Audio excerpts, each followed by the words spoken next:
This week, while I was browsing through awards looking for the next video idea, I came across a site that was just featured as Site of the Day on March 7th. As soon as you land on it, there is this really well crafted scroll animation that caught my attention right away. It's essentially a series of micro animations all chained together into one seamless scroll sequence. As you start scrolling, the main header slides out vertically toward the top while everything else stays in place. Then, a smaller line of text fades in word by word as you continue scrolling, and once it's fully revealed, it animates out entirely. After that, the hero backdrop starts scaling down with your scroll, and as it shrinks, you can see the next section sliding in from below. The hero visual settles right into its place within the new section and becomes part of the natural scroll flow. The whole thing just feels really thoughtful and well put together, so I thought the concept was really worth experimenting with, and I spent some time putting together this mini scroll experience that follows a similar animation approach using GSAP and ScrollTrigger. In this video, I'll walk you through the entire build step by step and show you how you can create this kind of layered scroll animation timeline using ScrollTrigger's on-update callback. If you find my work helpful, make sure you leave a like on the video and subscribe to the channel if you haven't already. And if you'd like to access the source code for this project, along with hundreds of other similar micro projects and a brand new website template every month, you can check out the Pro membership via the link in the description. Alright, let's jump into the code.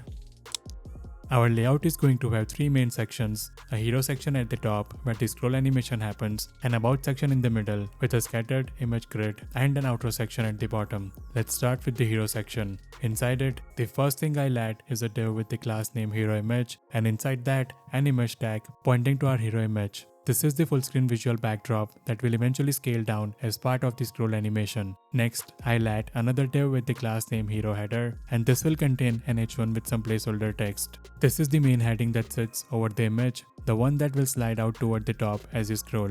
Finally, I will add one more div with the class name hero copy, and inside that, an h3 with some more placeholder copy. This is the secondary line of text that fades in word by word during the scroll sequence. Now let's move on to the about section. First, we need a container that holds all the images around the content. So I'll add a div with the class name about images. Inside that, we are going to follow a column-based layout pattern. So I'll add 4 divs, each with the class name about images column, and I'll also give each one a unique ID. We'll use those IDs later to offset their positioning individually, which is what lets us add the parallax animation to each column separately. Each of these column divs will have 4 child divs inside them with the class name image. Once we have that structure in place, I'll go ahead and replace the placeholder markup with the actual images, so each one of those inner divs now contains an image tag pointing to one of the images. Finally, still inside the about section, we need one more div with the class name about header, which will include an h3 with some placeholder text. This is the centered copy that sits in the middle of the scattered image grid. For the outro section, just to make sure the page doesn't end abruptly, I will add one simple h3 with some placeholder text. Nothing fancy here, just a clean closing section. And that's it for the HTML. Let's move on to the styling. First, I'm importing Interfont from Google Fonts. This is going to be the primary typeface for the entire layout. It's a clean, modern sans serif. Then, I reset all the default browser spacing. I remove margins and paddings everywhere and make sure everything uses border box sizing. After that, I set the base styles for the body. I'm applying Interfont globally and setting a warm, muted background color. Next, I style the images. They are set to always fill their container completely in both width and height with object fit cover, so they scale proportionally without any stretching or distortion. For our heading elements, both h1 and h3, I am keeping the weight light and tight letter spacing and a line height of 1. This gives all the typography that clean, compressed, editorial look. The h1 gets a larger font size and the h3 a slightly smaller one. Now let's style the section elements. Every section is set to relative positioning, full width and full viewport height. This gives each section a consistent full screen canvas to work with. Inside the hero, the 3 layers, hero image, hero header, and hero copy are all absolutely positioned to fill the entire section. They are stacked on top of each other, which is what lets us layer the image behind the text. I'm also adding wheel change for transform, opacity, width, and height, since we'll be animating all of those properties during the scroll sequence. The hero image container is centered using top and left at 50%, combined with a negative translate on both axes. Overflow is hidden, so the image stays contained as the container shrinks when we animate border radius too. The hero header and hero copy both get some padding, white text, and are set to flexbox with items aligned to the bottom. This pushes the text content down to the lower portion of the hero.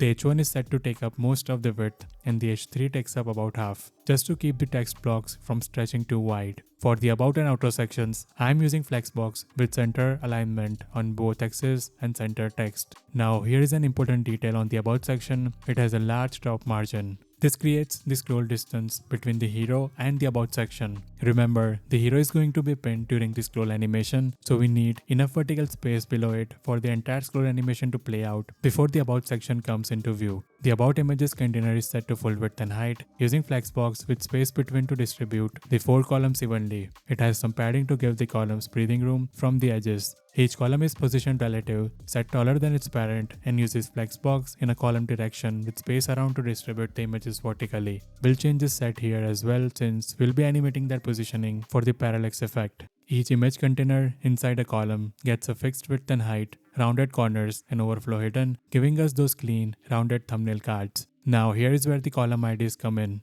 Each column gets a unique starting transform. The outer 2 columns are pushed far down vertically, while the inner 2 are pushed down less, but also offset horizontally in opposite directions. This is what creates that scattered, organic arrangement around the center. When we add the parallax animation later, each column will scroll upward at its own rate from these starting positions. The about header is absolutely positioned in the center of the section using the same 50% plus negative translate technique. It's given a constrained width, so the text stays nicely centered within the scattered image grid. The outro gets a slightly darker background to visually separate it from the about section. The H3 inside is constrained in width to keep the text from stretching too wide. Finally, there is a responsive adjustment for smaller screens. The heading size is scaled down. The hero gets a z-index bump to stay in top during the scroll animation, and padding reduces across the board.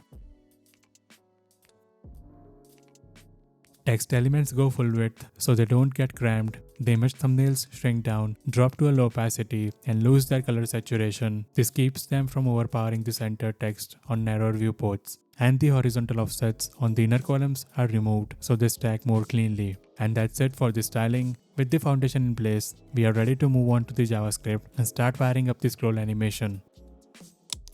First, I'll input everything we need. We are pulling in GSAP as our main animation engine, ScrollTrigger for the scroll-based animation, split text so we can break our heading into individual words and animate them separately, and len is for smooth scrolling. After the imports, I'll register the ScrollTrigger plugin with GSAP. This is something you always need to do before using any GSAP plugin. It just lets GSAP know that ScrollTrigger is available and ready to use. Next, I'll wrap everything inside a DOM content loaded event listener. This makes sure none of our code runs until the entire HTML document has been fully parsed. Now let's add smooth scrolling. For that, I'll just paste in a block of code straight from the Lenis documentation. This creates a new Lenis instance, hooks it up to ScrollTrigger, disable GSAP lag smoothing, and hands the animation loop over to GSAP trigger. With this in place, the page has now that smooth, buttery scroll feel. Next, I need to split the hero copy text into individual words. I'll use GSAP's split text for this, targeting the H3 inside our hero copy div and splitting it by words. Each word gets wrapped in its own element with the class word. This is what allows us to fade in each word one at a time during the scroll animation rather than revealing the entire line at once.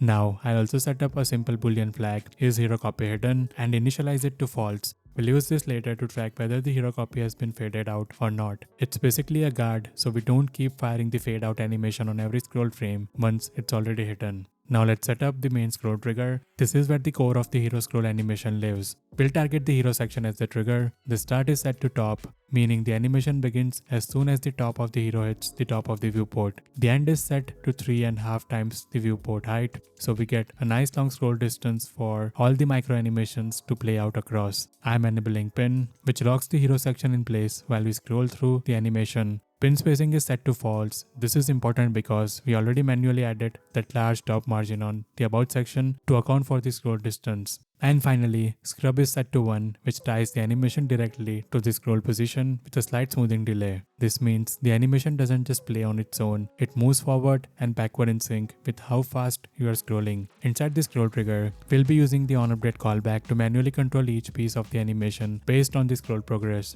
The first thing I'll do inside the callback is grab the current scroll progress from the scroll trigger instance. This gives us a value between 0 and 1, where 0 means we are at the very start of the scroll and 1 means we have scrolled all the way to the end. Every animation inside this callback is going to be driven by this single progress value. Now, before we start writing the animations, it helps to think about how the scroll distance is divided up. Remember, our total scroll distance is 3.5 times the viewport height, so each viewport height of scrolling represents roughly 29% of the total progress. That means the first animation can run from 0 to about 0.29, which is the first viewport height of scroll. The second animation can pick up from 0.29 and run through the next chunk, and so on. This is how we map each micro animation to its own phase of the scroll by carving up that 0 to 1 progress range into segments. With that in mind, let's start with the first animation, which is the hero header sliding out. I'll create a local progress value called hero header progress. This takes the overall progress and maps it to a 0 to 1 range within just the first segment from 0 to 0.29. So when the overall scroll progress is at 0.29, the local value hits 1 and the animation is complete.